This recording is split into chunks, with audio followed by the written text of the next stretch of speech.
মসজিদ তো ভরবেন, সবচেয়ে বড় জিনিস কি জানেন?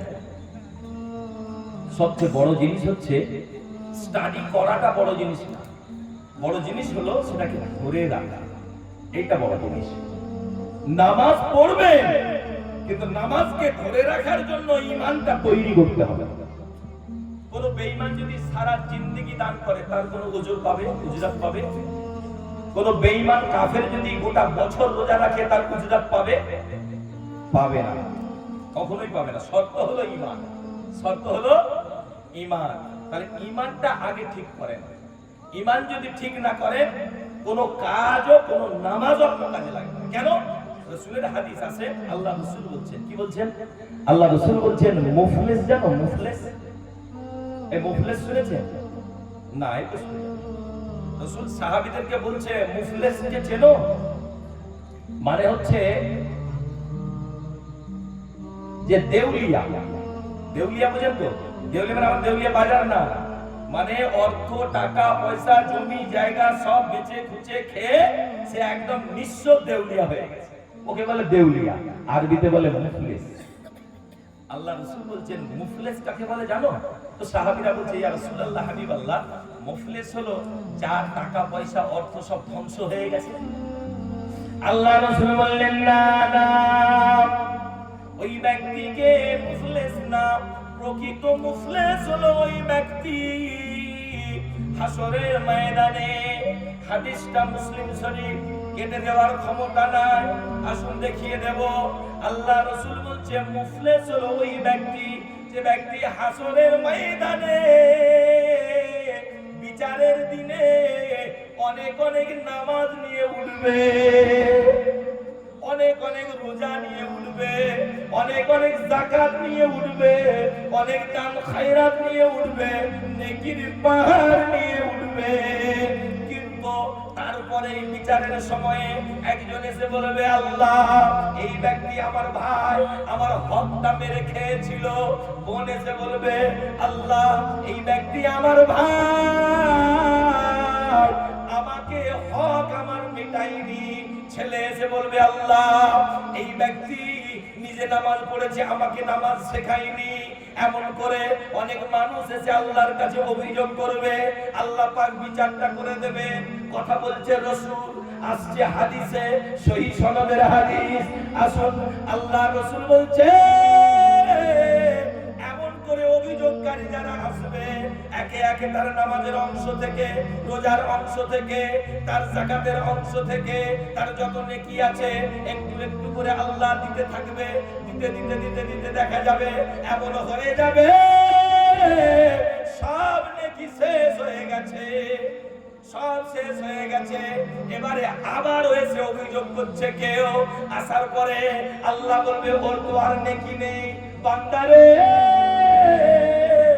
তুই পানেওয়ালা, ও ঋণগ্রস্ত, আয় তোর যে গুনাহগুলো আছে ওই গুনাহগুলো এবারে ওর মাথায় চাপিয়ে দে। আস্তে আস্তে গুনাহগুলো ওর মাথায় চাপিয়ে দেওয়া হবে। বিশ্বাস করুন, তাহাজ্জুদ পড়নে वाला, টুপি পড়নে वाला, জুব্বা পড়নে वाला, কোরআন পড়নে वाला, নামাজ পড়নে वाला, রোজা রাখনে वाला, রাত্রি জাগনে वाला, এত পাহাড় পাহাড় নেকি নিয়ে উঠবে। আল্লাহ রাসূল বললেন ওই মানুষগুলো শেষকালে সব দিতে দিতে যখন গুনাহগুলোর মাথায় চাপিয়ে দেওয়া হবে, আল্লাহর নবী বললেন শেষমেশ আল্লাহ গুনার বোঝা নিয়ে আল্লাহর জাহান্নামে পাঠিয়ে দেবে। জোরে বলুন নাউযুবিল্লাহ। কথা হলো, বুঝলেন? তাহলে আসল কথা কোথায়? খোদার কসম, যদি আপনাকে ঈমান রক্ষা করতে হয় এই জামানায়, আমি যতটুকু বুঝেছি, আল্লাহ তার রাসূলের মহব্বত ভেতরে নিয়ে আসুন। ইবাদত করার যোগ্যতা আমার নেই, আল্লাহ করিয়ে নেবে। বলুন না সুবহানাল্লাহ। আল্লাহ করিয়ে নেবে, মসজিদে ঢুকিয়ে নেবে। নামাজ তো আপনি খুব পড়েন, কিন্তু যখন আপনার বাড়িতে কোনো কুকুর গিয়ে দেখে না, ঢুকবো কি ঢুকবো না, ওরে বাবা এই বাড়ি ঢুকলে আমি মুগুর খাবো, পালাই ভাই। কিসের মানুষ আপনার? কিসের নামাজি? নাথিং। যদি বলেন কেন, চলে আসুন হাদিস শরীফ দেখুন, কোরআন দেখুন।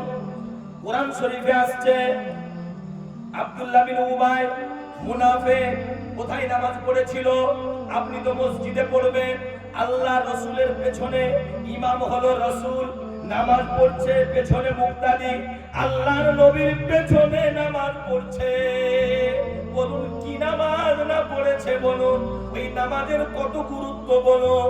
মসজিদে নববী শরীফের ভেতরে নামাজ পড়েছে, এবারে মারা গেছে, বলছে হুজুর জানাজাটা পড়িয়ে দিন। আল্লাহ কোরআনের আয়াত অবতীর্ণ করে দিয়েছে, না না নবী আপনি যাবেন না, তার আগে আল্লাহ রাসূল জুব্বাটা খুলে বলছে যা তোর বাপের দাফনটা আবার জুব্বা দিয়ে করে দিবি।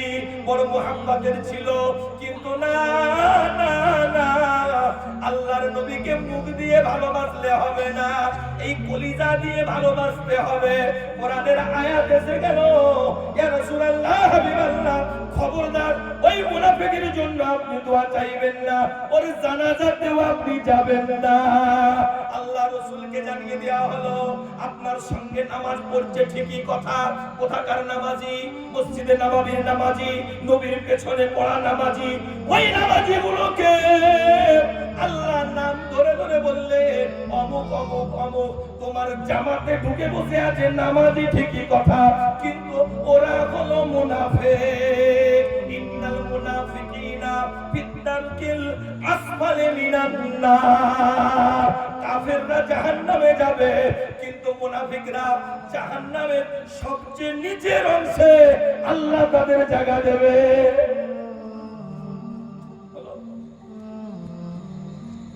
তাহলে আপনি বলবেন হুজুর কোন নামাজ নিয়ে জান্নাতে যাব? প্রশ্ন আসবে।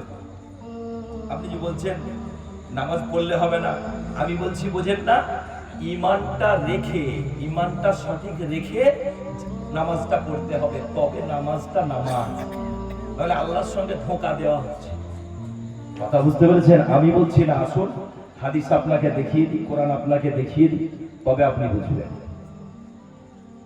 আল্লাহ রাসূল বলছেন কোরআন পড়বে আবু বকর, ওমর, উসমান, আলী, কোরআন পড়বে। আমার উম্মতের মধ্যে এমনও হবে কোরআন এত সুন্দর পড়বে মনে হবে তোমাদের থেকেও সুন্দর। তোমাদের কি পড়া তার চেয়ে সুন্দর। বলুন আবু বকরকে বলছে তোমার চেয়ে সুন্দর পড়া, অথচ হাদিস বলছে কোরআন তাদের হুলকুমের নিচে ঢুকবে না, মুখে পড়বে সুন্দর। তাদের নামাজের স্টাইল হবে সুন্দর, তাদের রোজাটা হবে সুন্দর, দান খায়রাত হবে সুন্দর, আর কথা কওলিন নবী, নবীদের মতো কথা হবে, অথচ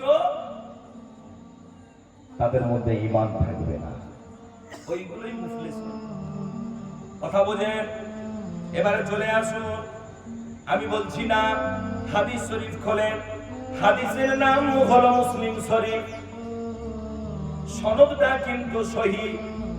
আল্লাহ রাসূল বলছেন, আল্লাহর হাবিব বলছেন, লা ইয়াদখুলুন নার। আল্লাহ রাসূল গ্যারান্টি দিচ্ছেন, লা ইয়াদখুলুন নার আহাদুন, কেউ জাহান্নামে যাবে না। আচ্ছা বলুন, জান্নাতে যায় না যায়, জাহান্নামে অন্তত আল্লাহ দেবে না, এটা অনেক বড় প্রাপ্তি কিনা? আমার কথা বুঝতে পারছেন? আমি জান্নাতে যাই আর না যাই, জাহান্নামে যদি আল্লাহ অন্তত না দেয়, সেটা তো বেঁচে গেলাম, ঠিক কিনা? কথা বলেন না, বুঝতে পারেননি আপনার?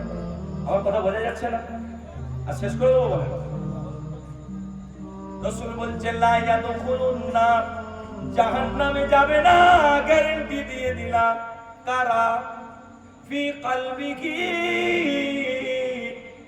হাব্বাতিন মিন খারদালিন মিন ঈমান। ঈমানের মতো ঈমান যদি আপনার অন্তরের ভিতরে এক ফোঁটা আপনি তৈরি করতে পারেন, যারা পরিমাণ যদি তৈরি করতে পারেন, তাহলে আমার রাসূল গ্যারান্টি দিল, খবরদার লা ইয়াদখুলুন নার, আল্লাহর জাহান্নামে তোমাকে আমার আল্লাহ দেবে না। সুবহানাল্লাহ বলবেন। ঈমানের ইমানের মতো ইমান যদি এক ফোঁটা তৈরি করতে পারেন, রাসূল বলছে গ্যারান্টি দিলাম ও অন্তত যাক না যাক জাহান্নামে যাবে না। হাদিস, আমার কথা নয় ভাই, আছে। আবার ওই হাদিসে আল্লাহ বলছে, আল্লাহ রাসূল বলছে লা ইয়াদখুলুল জান্নাতা, না না না, কেউ জান্নাতে যাবে না। কারা জান্নাতে যাবে না? বলছে জাহান্নামে একদম যাবে না। কারা যাবে না? যাদের ভেতরে প্রকৃত ঈমান এক ফোঁটা থাকবে, সাল্লা পরিমাণ থাকবে, ঈমানটাকে বাঁচিয়ে নিয়ে যেতে পারবে, কোন রকম সম্বল করে নিয়ে যেতে পারবে, ওর জন্য জাহান্নামে আল্লাহ দেবে না। কিন্তু আবার রাসূল বলছে লা ইয়াদখুলুল জান্নাতা আহাদুন, আল্লাহ রাসূল বললেন জান্নাতে ওই ব্যক্তিগুলো কেউ যেতে পারবে না। কারা?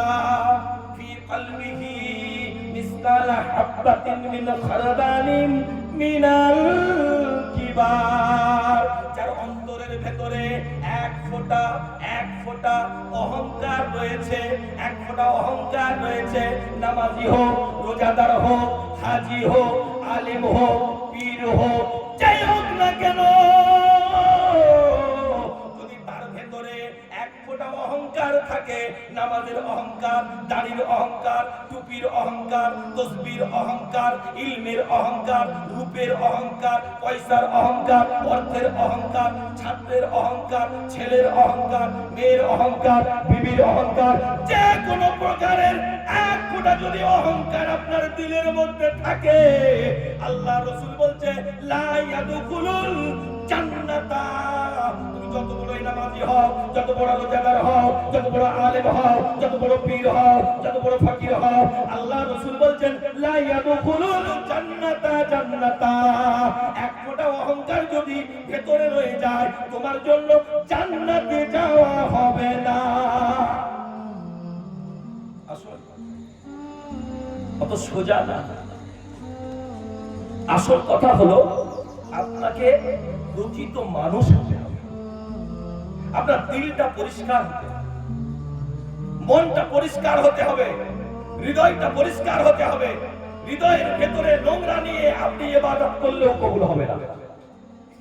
বুঝতে হবে ভাইজান, মানুষ মানুষের জন্য, আল্লাহ রাসূল কি না করেছে আপনার জন্য, আমার জন্য।